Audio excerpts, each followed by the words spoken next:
Hai mai pensato a quanto siano diverse le opportunità tra investire in una città piccola oppure in una grande metropoli? Questo video esplorerà tali differenze e metterà in luce i tre indiscutibili vantaggi dell'operare in una grande città. Scoprirai quanto possa influire la tua scelta di mercato nei tuoi investimenti immobiliari. Ma prima di iniziare, lascia che mi presenti Guido Spanò, investitore immobiliare. Su questo canale troverai tutto quello che ti serve per fare operazioni immobiliari esclusivamente sul libero mercato.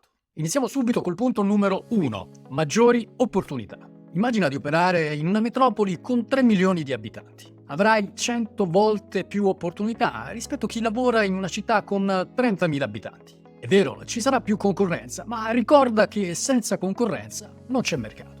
Le dimensioni contano, specialmente quando intendi fare più operazioni l'anno.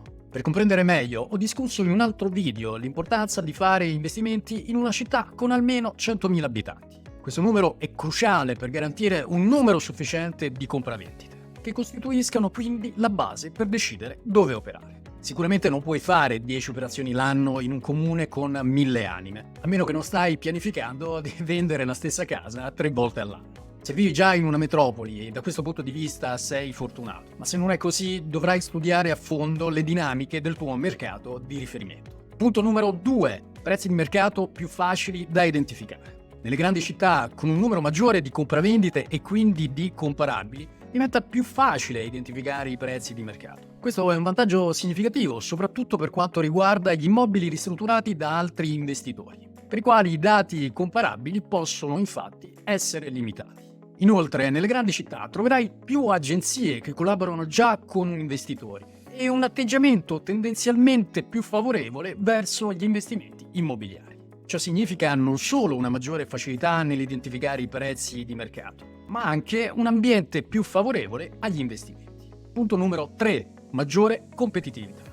Parlando di competitività, non mi riferisco soltanto alla competizione tra investitori immobiliari, ma anche all'effetto che la concorrenza ha sui prezzi. In un mercato competitivo i prezzi tendono a stabilizzarsi o addirittura a diminuire. Questo vale soprattutto per i costi di ristrutturazione. Nelle grandi città ho notato infatti che ci sono squadre più organizzate e prezzi più competitivi, quantomeno rispetto alle aspettative. In città più piccole, la minore concorrenza si traduce spesso in una maggiore variabilità dei prezzi di mercato. In conclusione, operare nel settore immobiliare in grandi città offre notevoli vantaggi, non soltanto in termini di opportunità, ma anche in termini di competitività e quindi di prezzi di mercato. E per finire potresti chiederti come iniziare o migliorare il tuo percorso di investitore immobiliare se, come me e come la maggior parte delle persone, non hai la fortuna di abitare in una grande città.